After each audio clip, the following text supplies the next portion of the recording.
Hello there, ladies and gentlemen. My name is Simon here with the finale of Obi-Wan Kenobi, the series. Six really short episodes, and I mean that short.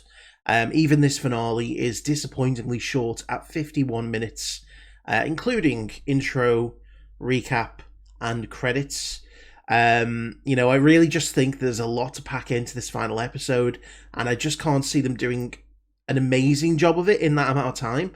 It's not to say it won't be good. It's just, I really think this series needed more time, or it should have been a movie. It could have been compressed down to its core elements and just made into a movie, and it would have been much slicker, probably looked a little bit better, had a higher budget. I'm not going to complain too much because I've enjoyed the show overall. Especially last week's episode, which was a lot of fun. Again, my core criticisms still remain in place about, the kind of look and feel of the show. Yes, it looks gritty, it looks grimy, but it's still kind of like, well, we've seen plenty of that in, Star Wars so far. What we haven't seen a lot of is the kind of exotic locations and alien worlds that we got in the prequels. And I think like this was a good chance to kind of maybe show some of those off rather than it being the same kind of old, sand planet, dirt planet, quarry, cave, village. It's kind of like, all right, kind of getting a little bit bored of these bland locations. But, overall, I think the story's been really good. I've enjoyed, Obi-Wan's return, his character arc, going from broken man to, finding himself again. And I'm glad that I've not made any major videos, because every single week I've kind of wants to make a video just like pointing out my issues with the show, my criticisms, and I feel like I'm better off holding off just to give the show its full run. And last week's episode answered a lot of the criticisms that I had, and obviously a lot of criticisms I think a lot of the community had. And so I think the lesson is just be patient. Give the show its full length before you make a final judgment. Don't be rash. Don't go and make, videos for clickbait to, obviously trash the show before it's even finished. And I'm glad that I've done that. Saying that, I do feel like I kind of have an idea as to what's going to happen in this finale, because the Star Wars Twitter has not been subtle in promoting the fact that there is going to be another showdown between Vader and Obi-Wan. Also, I think it's fairly clear that we might get a Qui-Gon appearance, because they've been building to that, for quite some time. And also feel like Reva is probably going to die. Again, I like the fact that the twist on her turning against the Empire wasn't that she wants to be good, which is great. It was that, she had her own plot of revenge. She didn't give a shit about anyone. She didn't give a shit about Obi-Wan, the light side, the dark side. She just wanted her revenge. And, I can kind of dig that rather than it being a case of, I see the light now. I've been bad. I need to be good. So hopefully they don't tread on that too much in this episode, with her presumably going after Luke, I can imagine, because she found that message last week. I don't know what she wants with Luke. I don't know. They've got to be very careful about how they treat that. So, anyway, we're going to jump in. So, this is the last episode. And then we've got a bit of a dry spell for Star Wars until August with Andor. I will be back for that. I'll be live streaming later on, just to, again, have a little post-show discussion. That'll be around about 7 o'clock in the evening UK time. So, if you're around, please feel free to show up. But we've got Bad Batch as well coming later in the year, which will be great. So I'm looking forward to those two shows as well. So yes, why don't we jump in and see what happens in the finale? You have what's left when I'm done. Oh, okay. That was quick. She's bandaged it. Look, she's bandaged the hole through her spine. Also, she got there somehow faster than the Star Destroyer and Obi-Wan. This is cool. I like this. More! That is a gorgeous shot. Yes, give me more of those shots. What is it? George did a hell of a job casting those two as the younger versions. I'm not putting anyone else in danger, Owen. enough. Trying to figure out what her game plan is with this. Like, what does she want with Luke? Is she going to use him to lure out Vader? I'm just very confused about the time here. Like, surely she didn't get off the planet as quickly as what's happening here. I promise. Sad, because for all we know, that is the last time that they truly see each other. I mean, I know she sees him dueling Vader. That's about it. Come on, give us Qui-Gon. Give us Qui-Gon. Are you ready? They're teasing us. Dropship's all set. That's him. My lord, we must continue our pursuit of the insurgents. Now is our chance. Kenobi is all that matters. Network in its entirety. Look at that. Real Empire Strikes Back vibes with that shot there. That is, yeah. That is Empire Strikes Back. Everything's gonna be fine. So this is how they keep him away from seeing anything. If she shows up with a lightsaber or anything. Ooh. What planet is that? My ship The TIE Advanced. is him alone. Oh, I was really hoping we'd see the TIE Advanced. Might be a bit too early for that. You can hear all little bits of mixed themes in the soundtrack here. I think this has been the strongest the soundtrack has been through the whole series. She's here. So what, she gonna kill him? It's time.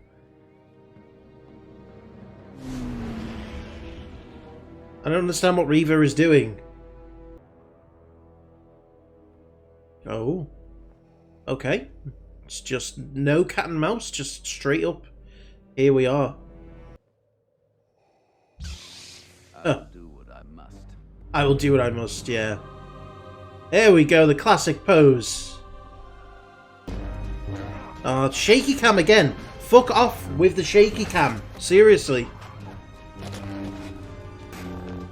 Yes. Yes. He is looking much more invigorated. Well, let's really hope that Luke is not watching this.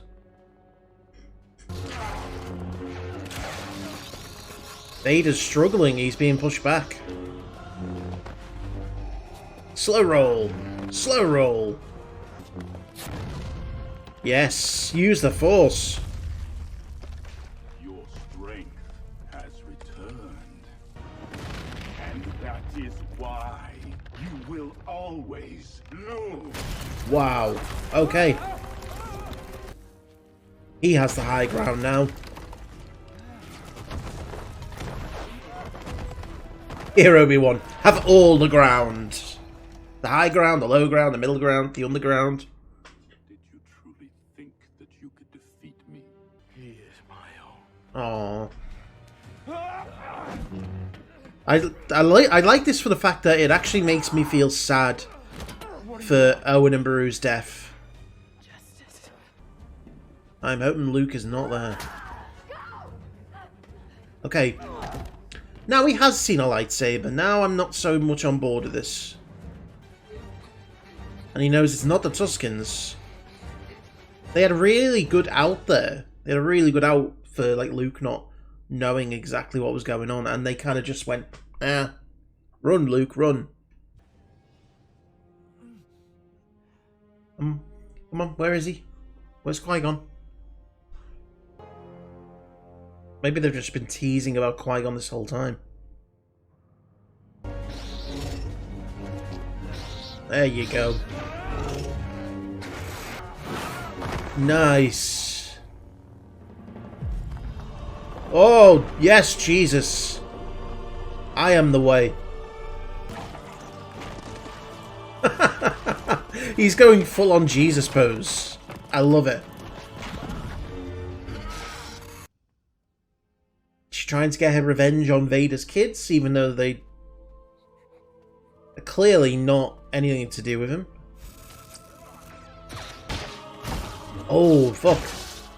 Oh, he's going for the machinery, yes.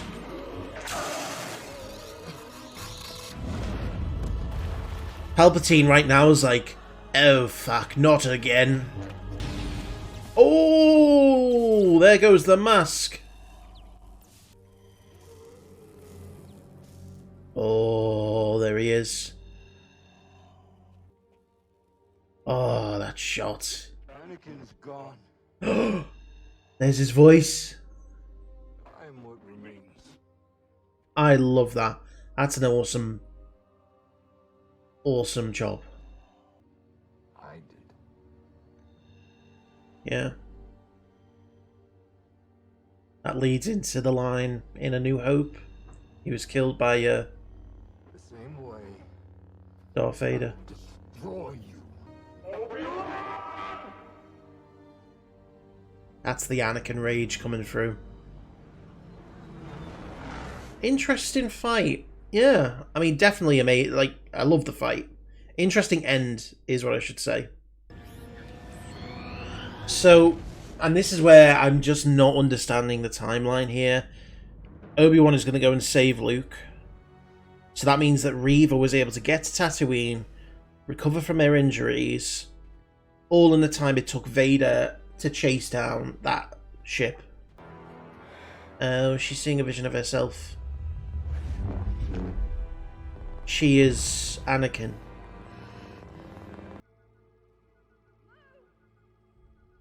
Can we not have these scenes during the day? Why has it always got to be nighttime?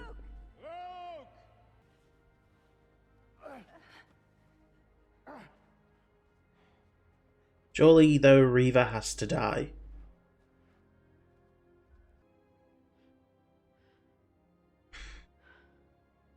I know, I just think like her character arc should have ended here. The probes are tracking every Is that system Palpatine? within range. You seem agitated. They got McDermott in! He will not evade me again. Are clear on this, Lord Vader. Perhaps your I'm just feelings so hyped that the Emperor's in this. if your past cannot be overcome. Oh. I serve only you, my master. And there you go, that's how they're trying everything into a neat little bow. And there's the Imperial March. Finally, light! Let there be light!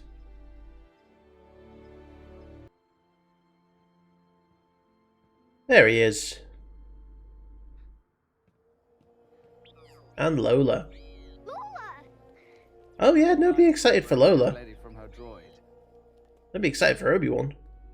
You know where to find me. Let's hope that I'll be cutting up meat on Tatooine. So what do you do now? I don't know. Oh, I have a 9 to 5. I think you should sleep. It's not much, but it pays the bills.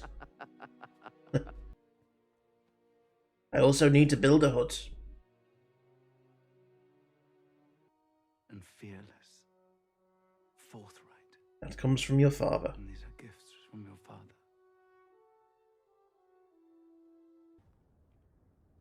I like the brighter robes now. It's almost like it symbolizes, you know? Exactly who he is. Hello there. Hello there. Yes. Oh, those bastards. They knew what they were doing. And here we go. I was beginning to think you weren't coming. Ah, there he is. Well, took you long enough. Ah, Beginning to think you'd never come. yeah. Come on. We've got a ways to go. Please, that's got to be the second season. You can't have teased us all the way just for that 10 seconds.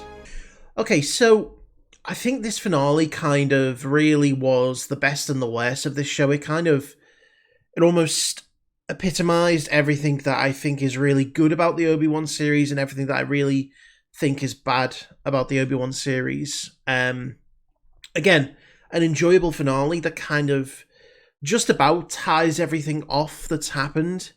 But you can't help but feel there's an undertone there that it was a bit rushed, that, again, for me, the editing in this episode, very much like with the series, just not good enough. Really not good enough. I think the stuff with Obi-Wan and Vader, it can feel a little bit fan servicey at times, but there was some really strong moments. When Anakin is stood there with his mask, half blown off, and Obi-Wan's having that emotional moment where he's apologizing, and he finally gets that, I guess he gets lifted of the guilt because, Anakin almost himself realizes that it wasn't Obi-Wan who did this, it was me. I killed Anakin Skywalker. And, that ties into many things. It not only relieves Obi-Wan of his guilt, also it, I think, is a self-realization moment for Vader. And also, again, it ties into that line in A New Hope where, Obi-Wan says that Vader killed your father. But,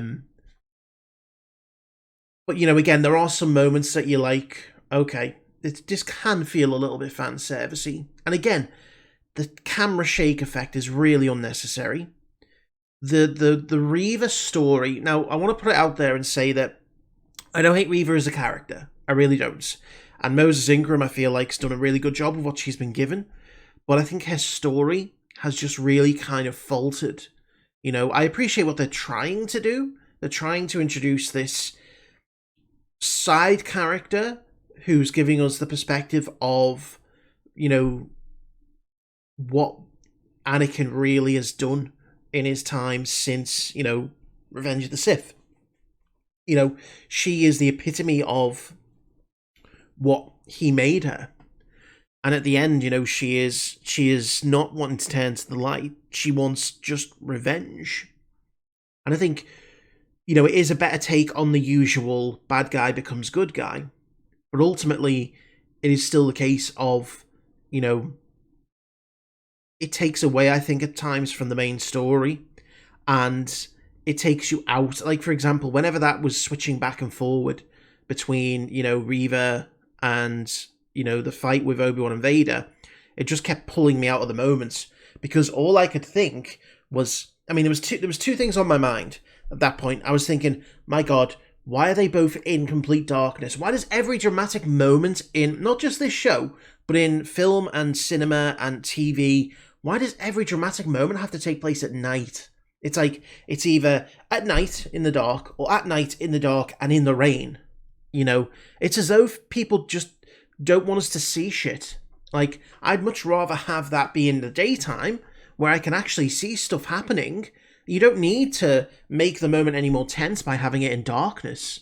If anything, you should be having that in the light, because it's a representation of where we've come. We've come so far. We had the fight in the darkness in episode 3, because that was when Obi-Wan was at his lowest. Have the fights in this episode be in the light, because Obi-Wan is redeemed. Obi-Wan has found his faith. He's found his strength. And, again, both of those scenes cutting back and forth, even if just one of them was in the dark, it allows you to differentiate between the two, But the idea that Reva, who has a hole in her stomach and presumably in her spine... Now, I don't know if I'm not a doctor. I'm not a doctor. I'm not a medical technician. I'm just a lowly human. But I'm pretty certain if I got stabbed through the spine, like, probably about that thick, a part of my spine was missing, I'm pretty certain I wouldn't be able to walk. So she's not only made it from, Jabim to Tatooine in the time that it's taken Vader to track down Obi-Wan. And I get that, obviously, if you were to really follow the logic of it, and that, that if you were to kind of break it down, yes, there is probably some time dilation in those scenes. But the problem for me is that it's not presented in that way, and I know that you don't need to be spoon-fed everything, but I think when you open the episode with Reva being on Tatooine, that's when you really kind of start to... it should never have opened with Reva on Tatooine, because that just immediately takes us out of the moment and makes us think, okay, so a lot of time has passed, but then we go back to the scene with Obi-Wan and Vader on the ships, and it's like, oh, no, there's no time passed at all. You see how it just takes the audience out of it? And that's what I mean by, the way the show has been cut together, the way it's been edited is really shoddy, and it really has detracted from a lot of, the good moments. And I've enjoyed a lot of this show, for me, the soundtrack here was brilliant. It was the strongest of the 6 episodes. This was a great mixture of, old and new themes. The visuals here, the scenes with the Star Destroyer in space, really kind of took me back to Empire Strikes Back, and it was brilliant. I love the moments, with, the emotional moments with, Vader and Obi-Wan, where, they are having that discussion, and Anakin, you can hear Anakin's voice, it's yes, they've already done it, with Ahsoka and Vader, and I don't know if this is just a case of they couldn't think of another way to do it, or they just really wanted to do it again with this one and hope that people wouldn't, draw a comparison to the two, and so it's those moments that I really, really liked, and, I think, again, the Reva stuff felt kind of unnecessary in this episode. I would have been completely okay with her, dying in the last episode. You could have even worked it some way into, I don't know if, she could have reached out with the Force and they could have had that conversation with Obi-Wan. Obi-Wan redeeming her, Obi-Wan saying, you haven't failed them, you've honoured them, and I just feel like they did it just so that they could set up, Reva as a future character, which, again, I think if you'd have done Reva a little bit better, there wouldn't have been so much protestation, to it. And, yes, unfortunately, a lot of the protestation included racist elements, which is absolutely unacceptable. And like I say, I think Moses Ingram did a really good job. I just think that her character should never really have been part of this final episode, sorry. Because again, it's like, the more you include Luke, the more you're treading on the toes of, his sheltered life. And it's like, they had a perfect out by having him in that little hut. They had a perfect out to say he doesn't know anything because, he was hidden away in that hut the whole time. He didn't see anything. They told him it was Tusken Raiders. So the whole point that, he kind of does see it. I mean, yeah, you could try and justify it and say, well, he was climbing out, so he didn't really see a lightsaber or anything like that. But, it's unnecessary in the first place. So again, this episode kind of epitomized everything that was great and also everything that was terrible about this show. And on reflection, yeah, it wasn't awful. It was a good show. I think it could have been done way, way better. It really should have been a movie. I really I love the cameos here. Obviously, Ian McDiarmid as Palpatine was great. Even if they can never really truly replicate his Return of the Jedi look for some reason. They always seem to be confused about whether they want him to have the full-on Revenge of the Sith kind of alien look or the old man Return of the Jedi look. They're always kind of this always kind of seems like they're not sure whether it should be in between or it should be one or the other. And obviously the Qui-Gon cameo, I think, again, if they're setting that up for like a second season for Qui-Gon to be involved in that, brilliant. I'm all for that. I think, teasing us all of the way through the show just for like 5 seconds of him, not so hot on that. There's definitely better places you could have used him. But again, minor qualms. At the end of the day, I've come out of this having had fun, having enjoyed a lot of moments. I'm not going to allow the things that I think could have been done a lot better to really detract from it. And I'd enjoy a second series if that's what they want to do. Obviously, I would. I mean, it's Obi-Wan. I'm not gonna, I'm not gonna say do I not want to see, more of Obi-Wan Kenobi? Absolutely not. I do. I want to see more of him. You know.